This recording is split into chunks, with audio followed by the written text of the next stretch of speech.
Same day. Tracking pictures I took, GIFs, videos, screenshots I made or occasionally downloaded and saved. On the same day as significant events that transpired between state-sponsored actors of the Russian Federation and Donald J. Trump's ultimately successful campaign for the presidency of the United States. This is a story that's not even a story, perhaps, of the twin tracks of global politics and an American family. I don't remember taking this picture, but it was made on a Tuesday, June 16th, 2015, the day Donald and Melania descend the escalator of Trump Tower to announce his presidential bid. Looking back, I might have copied the picture, saved it from somewhere, but saving requires intent, a plan to put it in a folder, and this photo wouldn't have met that threshold. Its provenance inescapably my own. Like most photos we make, this one's a child that deep down I know is mine. But it's not easy to trust intuition, so I ask a machine. The machine knows of no other sizes. The machine thinks it might be a picture of art. Sometime in July, maybe during twilight on the 5th, like this, Cozy Bear, a euphemism for a Russian intelligence cyber group, hacks their way into the Democratic National Committee's network, achieving access they'll keep for nearly a year. A few days later, I'm in North Carolina, July 11th, the same day Russian-connected surrogates for the National Rifle Association ask Trump about the current state of U.S. relations with Russia. Do you want to continue the policy of sanctions that are damaging both economies? August 6th. I have to replace this flexi pipe in our toilet upstairs to mend the relation between tank and gasket, and the Trump campaign announces it has fired consultant Roger Stone, who's infamous for his opposition research, campaign dirty tricks. During Watergate, a grandma of one of Nixon's henchmen, a special assistant at the National Security Council, asked what her grandson did, and he told her he plugged leaks for Nixon at the White House. She told him he was a plumber, like his grandfather. Roger Stone was fired by Trump and has a back tattoo of Nixon's face. He'll show it to you if you ask. On August 6th, the day he gets fired, Stone claims he quit.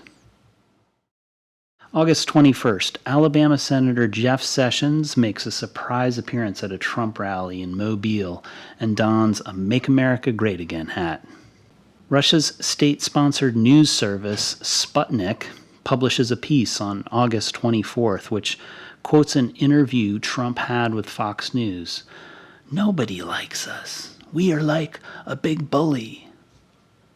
We are like about to have a big baby. A second satellite for our family, ready for orbit." In September, just before our Sputnik arrives, the FBI gets in touch with the DNC to tell them they've been compromised. September 29th, our son Jackson, born healthy and underwater, is 9 days old. In a Fox News interview on dry land, Trump tells Bill O'Reilly, "In terms of leadership, Putin gets an A." December 10th, Michael Flynn, former director of the Defense Intelligence Agency, is paid $45,000 to speak at a gala for Russia Today, and is photographed seated next to Vladimir Putin. Jill Stein, the 2016 Green Party candidate for president, is seated at the same table, her trip also paid for by the Kremlin. February 29th, 2016, the day before the Republican primary here in Georgia, Jeff Sessions becomes the first U.S. senator to endorse Trump's campaign. Trump likes firsts. Sessions, his first senator; Flynn, his first general; Jared, his first son-in-law; Bannon, his first web publisher with a satellite radio show to take him seriously. Trump comes in first in Georgia, easily beating Rubio by 14 points. March 3rd, Trump taps Sessions to chair his campaign's National Security Advisory Team, and later in the evening, at a Republican debate in Detroit, Trump talks about the size of his hands. "I guarantee you there's no problem, I guarantee." On Thursday, March 19th at 4:34 a.m., John Podesta receives a spearphishing email from Russian hackers Fancy Bear that says he needs to reset his Gmail password. Podesta forwards the email to his chief of staff.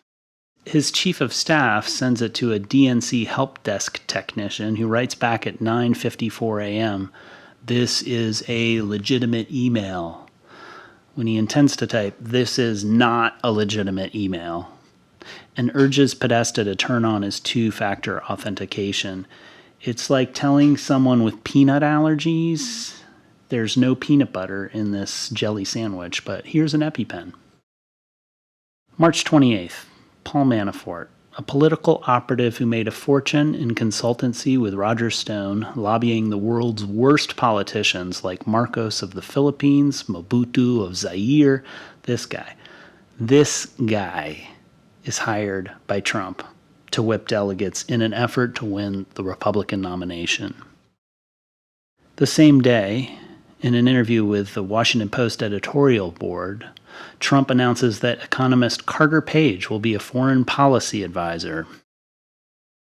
April 15th is a holiday in Russia to honor the Russian military's electronic warfare services. Fancy Bear, the second group of Russian hackers to infiltrate the DNC, does not appear to be doing anything on DNC servers on this day. June 15th. The DNC's cybersecurity firm publishes a notice on its website describing the attack on their network by both Fancy and Cozy groups associated with the FSB. 5 days later, a raw intelligence document written by former MI6 operative Christopher Steele, who was hired to create opposition research on Trump by Never Trump Republicans, begins to circulate in Washington. June 27th, Bill Clinton hops aboard Attorney General Loretta Lynch's Justice Department jet in Phoenix, purportedly to talk about grandkids and golf. The meeting creates a chain of doubt about justice impartiality that will haunt FBI Chief James Comey as he investigates Hillary's email server. We're in Maine, talking about grandkids and golf. We're visiting family. I'm there with my own family, but at some point I'm alone, watching this small island. July 10th. DNC staffer Seth Rich is murdered in Washington, D.C., sparking a wave of conspiracy theories that he might somehow be part of the compromise of the DNC's network. The theories whispered about at first from the left, especially from Sanders supporters, and it comes and goes, rebounding in May of 2017 via Fox News, who've seen their ratings dive after firing Bill O'Reilly. And ultimately, they need to print a retraction, which they bury on the bottom of their homepage.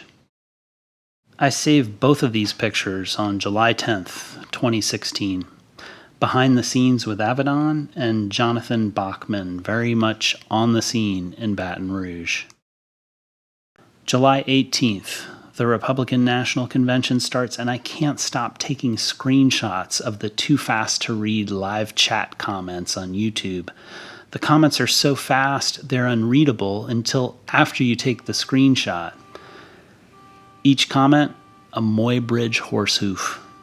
In Cleveland, there's a panel discussion about European relations, where the conversation centers on Ukraine and Georgia. Russian Ambassador Kislyak is in attendance and, according to the Washington Post, speaks with Jeff Sessions. July 22nd, Guccifer 2.0, a pseudonymous hacker widely suspected to be another group from Russian intelligence, claims responsibility for the DNC hack, which yields 20,000 emails that are published on WikiLeaks.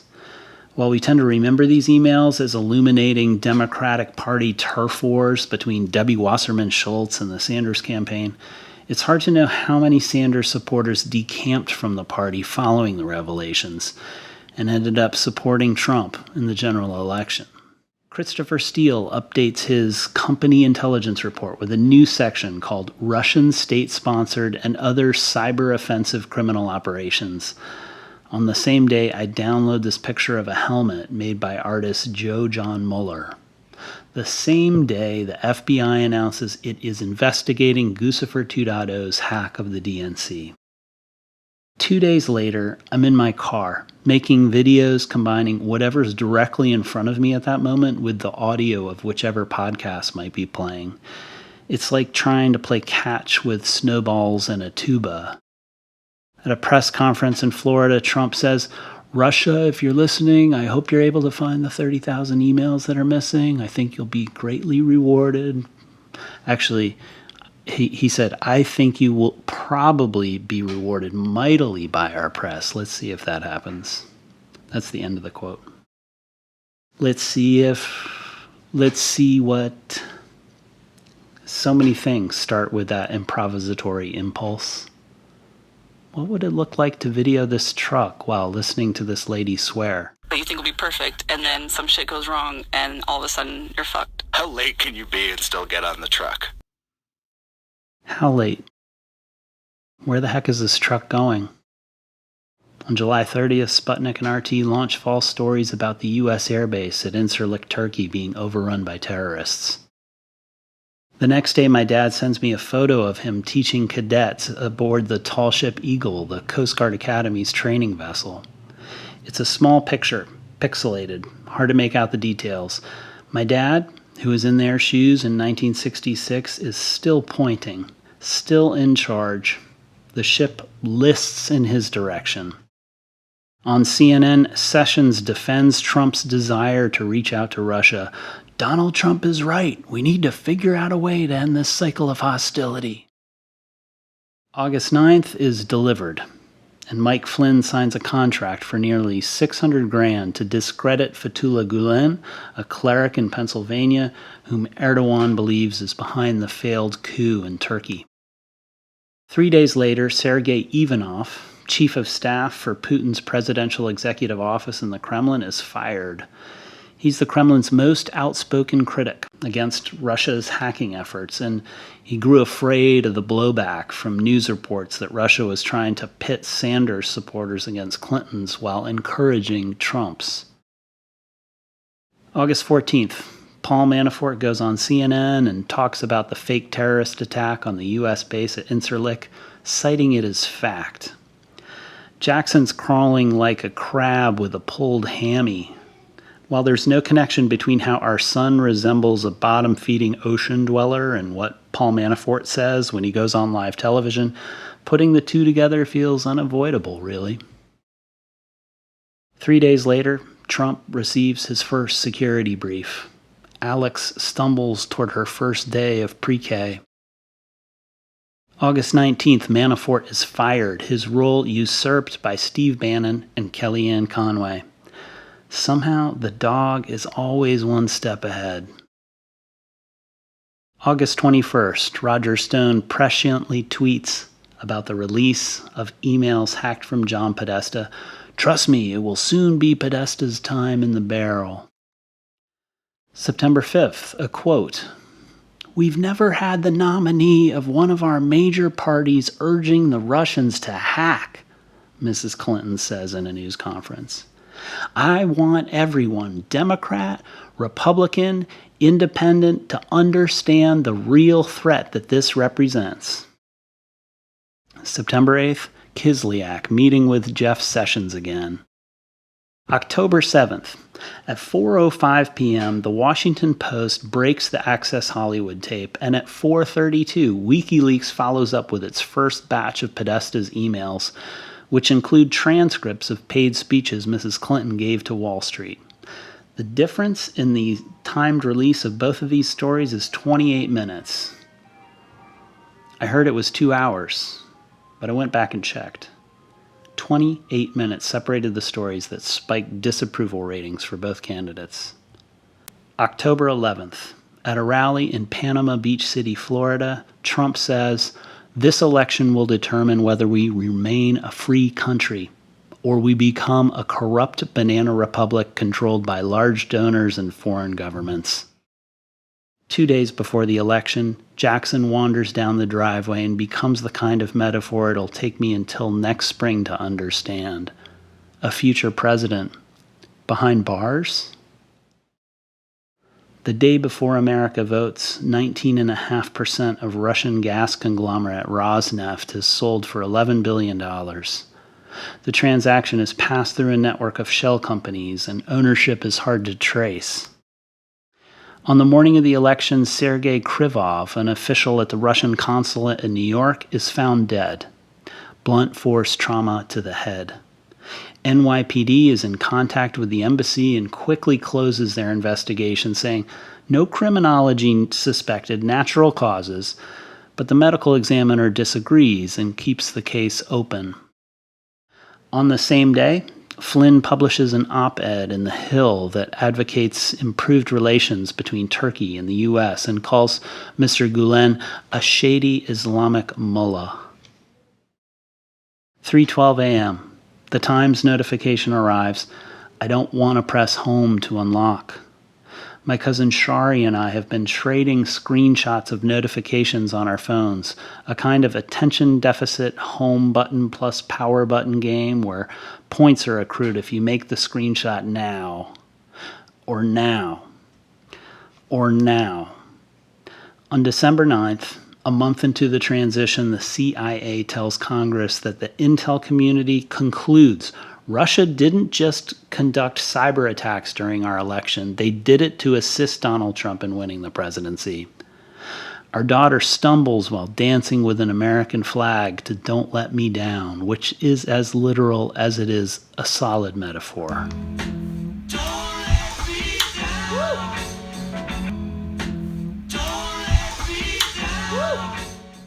Kislyak meets Jared Kushner twice during the transition.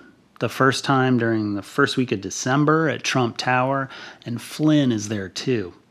Kislyak would later request that Kushner should meet with Sergei Gorkov, head of a Russian bank on the sanctions list. In March of 2017, Hope Hicks confirms these meetings, and in April it becomes clear that Kushner left the Kislyak and Gorkov meetings off of his security clearance forms. December 13th, Christopher Steele writes the final update to his dossier. When the dossier is finally made public in January by BuzzFeed, reporters spend weeks trying to fact-check his claims. Much of it's true. Some of it's not. Quite a bit appears to be unprovable. Kislyak and Flynn exchange holiday text messages on Christmas. 3 days later, Kislyak and Flynn talk on their phones again, and I take this screenshot of the First Lady's office because I wonder if the painting in the background is Julie Meritu's, stashed there on a wall behind a conference table, and I wonder about the fate of all the good art the Obamas selected to be in the White House. On the 29th, Obama expels 35 Russian diplomats, closes a couple of rural estates used by Russian spies, and sanctions Russian intelligence over their influence in the election, while I'm amazed at all the vintage Allagash in the back room of the Porter. On the same day Putin says he won't retaliate and deport U.S. diplomats, Julie Meritu hits me back with confirmation about her painting in Flotus's conference room. 2017 is not a leap year. On January 4th, Flynn tells the Trump transition team's lead counsel, Don McGahn, who plays guitar in an 80s cover band, that Flynn was under investigation because he was being paid to work as a lobbyist for Turkey. January 10th, Jeff Sessions, who met with Kislyak at least twice in 2016, lies to Congress during his confirmation hearing, saying, in response to a question from Senator Al Franken, I didn't not have communications with the Russians. On our drive to school, Alex and I keep taking pictures of this building that's scheduled to implode in a few months. It's a cube built to hold things that slowly decay. It's kind of crumbling, but has always been a blank white slate. The perfect facade for a big idea. We're savoring the last days of its brutalism. Can't imagine what the highway sunrise will look like when it's gone. Everything is speeding up. The building scheduled to implode, Sessions now in session and under oath. This of the Chicago farewell that night, on the same day BuzzFeed publishes Christopher Steele's dossier. I've been shooting more GIFs than JPEGs, which feels irresponsible, letting go of the reins. Everything, especially these GIFs, feels caffeinated, on edge. I don't know what else to do, so I spent a week writing a long piece about my love for a photograph from the Oval Office by Pete Souza that devolves into a long moan about what's to come. And I keep seeing this alert, which triggers a kind of electoral nightmare in which 80,000 Americans click that blue button for the hell of it. But Russia, right? Is Russia my blank slate? The perfect facade for my big idea? Is it yours? If we knew then what we know now, what do we know? What do you know? What do you know? What do you know? What do you know? The day after BuzzFeed publishes his dossier, Christopher Steele goes into hiding. The New York Times knows that intercepted communications and financial transactions of Manafort, Page, Flynn, and Stone are currently under a counterintelligence investigation headed by the FBI, with the NSA, CIA, and the Treasury's Financial Crimes Unit lending support. They published the piece the day before the inauguration, January 19th. I spent 2 days after the inauguration focusing on the faces of attendees, how they already look tired of winning, drained, sapped, maybe wiretapped. But in the hours I spent poring through CNN's gigapixel rendering, I missed this. Kislyak, just off-center, witnessing the rollout of American carnage, his mouth closed in a way I remember seeing FBI Associate Director Mark Feltz closed in a Nixon-era portfolio of photographs by Avedon, Portraits of Power. Kislyak is all ears. He isn't going to say a thing. During the swearing-in ceremony for senior White House staff, I'm struck by how few of those in the back 2 rows are recognizable, yet how devoted and somehow guilty they look, beaming back at Trump and Pence at the podium. I watch those in front, Kushner, Bannon, Priebus, Spicer, Flynn, all of their faces for a tick, a glimmer, a tell that belies what we're in for. And then I come across Omarosa. How desperate her eyes are for a camera, to know if she's on. Is she on? Are we on yet? Is this thing on? Mic check. Give it to Sean. January 23rd, Press Secretary Spicer denies Flynn talked to Russians about sanctions. I deny this is my picture. It's a photo from Congressman Ted Lieu. I saw it on my phone, and then I saved it. Then I dragged it into this presentation. Does saying it's not mine make it partly mine? On January 26th, after learning Flynn was interviewed by the FBI, Acting Attorney General Sally Yates doesn't wait for their report and goes straight to the White House to meet with Chief Counsel Don McGahn to tell him Flynn has been compromised by the Russians, who know that he lied about whether or not he discussed sanctions, and as such makes him a potential target for blackmail. McGahn doesn't understand why it's the Justice Department's concern if people within the White House are lying to each other, so Sally Yates goes back to the White House on January 27th to explain in further detail how she's acting in the interest of the American people, who are not well served by a compromised, blackmailable national security advisor who's apparently been recorded by foreign surveillance talking to Kislyak about sanctions. January 28th, a D.C. dinner date. Trump and Comey. Memos are written. January 30th, Sally Yates is fired, ostensibly for refusing to enforce the Muslim "don't call it a ban, it's not a ban" travel ban. February 2nd, Trump's Treasury Department eases restrictions, allowing more access for American companies who want to sell technology products to Russia's intelligence service, the FSB. My cousin Shari wins the screenshot game once and for all. February 6th. On CBS This Morning, former CIA Director Mike Morrell says, I think Trump has some special affection for Putin that's a result of something we don't fully understand. There are questions out there about financial ties. There's questions about compromising material. What we saw was Putin praising Trump during the campaign and Trump in return praising Putin. So it could be as simple as that. But there is some special bond here that seems to be overriding the facts and interests of the United States of America. February 9th, the Washington Post confirms that Flynn talked to Kislyak about sanctions during the transition. February 13th, Flynn resigns, 2 hours after Kellyanne Conway says he has the president's full confidence.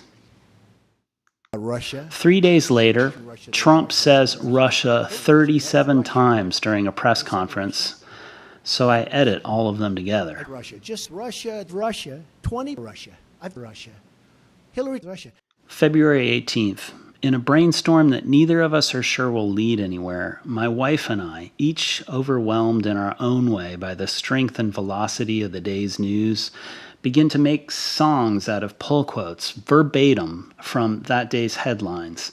We sing in Trump's words, in Maggie Haberman's words, in Comey's words, nearly a song a day for 69 songs until we realize we're beginning to read the news to find great quotes to sing, rather than to figure out how and why everything is happening in the way that it's happening. Some days we have a background dancer. We all need an organizing principle for resisting, for making songs, living life. Money works for most. Today, Andrei Artemenko is investigated for treason. As a Ukrainian lawmaker, he worked with Trump associates on a pro-Russia plan to lift sanctions, which is one of the biggest stories of the day, but like a lot of these subplots, is quickly forgotten in the 100-day blitzkrieg of signing statements and executive orders. 3 days later, the House Intel Committee signs off on investigating Russia's interference in the election, including who leaked the details about the existing contacts between Team Trump and Team Putin. March 5th, we'd driven to see the White Cube implode the morning before and wondered where everyone was before realizing we had the wrong day. If the building you've come to see implode is still standing, you're early. When it finally came down, Alex and I were half a mile away, far enough to hear the boom and see the fire, not close enough to feel heat, taste dust. While hiking in snow in Arizona, March 10th, the White House confirms their transition team knew Flynn had been engaged in work for which he'd need to register as a foreign agent. Pence was head of the transition team, and he continues to say he first learned about it all in March. On the 20th, for the first time, and under oath, Comey confirms the investigation into Russian interference, including looking at relationships between Russian agents and members of Trump's campaign. It's a hullabaloo. People lose their damn minds, and it's here where things really kick off. And the twin tracks, this global political conflagration running alongside our Murphy West timeline, suddenly converge and I derail. I fall off track, not sure how to continue, what for. My mouth has been hanging open ever since the sequence when Nunes was running back and forth between Paul Ryan's office and the White House to tell the White House what the White House leaked to him at the White House. And we've only been talking Russia. There's healthcare, ICE raids, deportations, the guy who marched up to the front of my daughter's school waving an American flag and shouting obscenities about the black and brown kids inside. How Mulvaney's all too eager to make real on the threat to defund the NEA. Sessions' ongoing hatred of anything that's happened since Brown versus Board of Education. We had the most beautiful piece of chocolate cake that you've ever seen, while ordering bombs dropped on Syria from the patio of Mar-a-Lago, the golf addiction and the sloppy embrace of him by golf culture because he will be good for the game. I could have listed 50 other things. We're all swatting flies.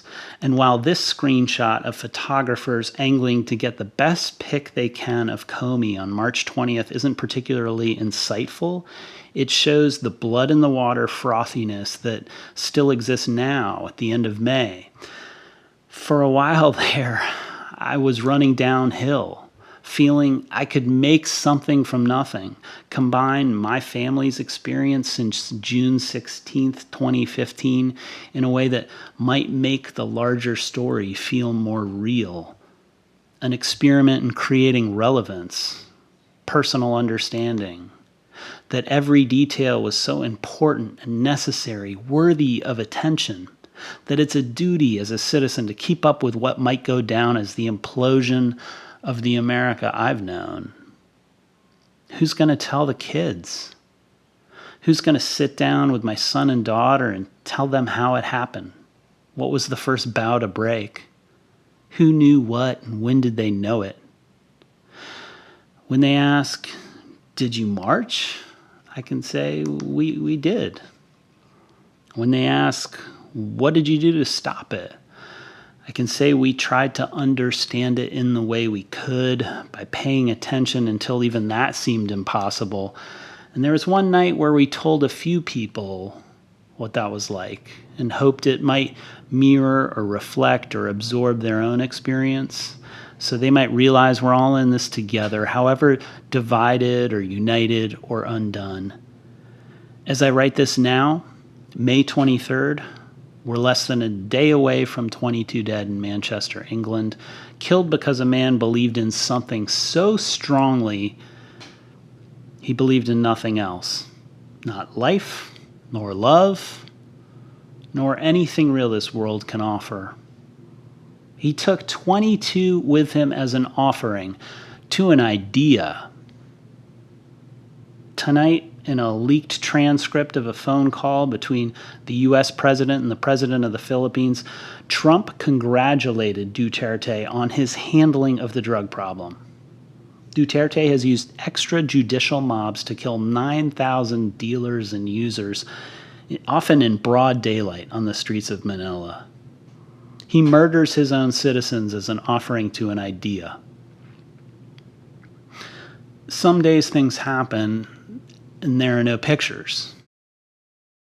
Some days there are pictures and it's hard to know what happened. At a rally for Bernie Sanders in Atlanta in February of 2016, Alex asks what the difference is between Bernie and Trump. I tell her Bernie loves people more than money, and Trump loves money more than people. Sometimes explaining things to 4-year-olds is the best way to explain them to yourself.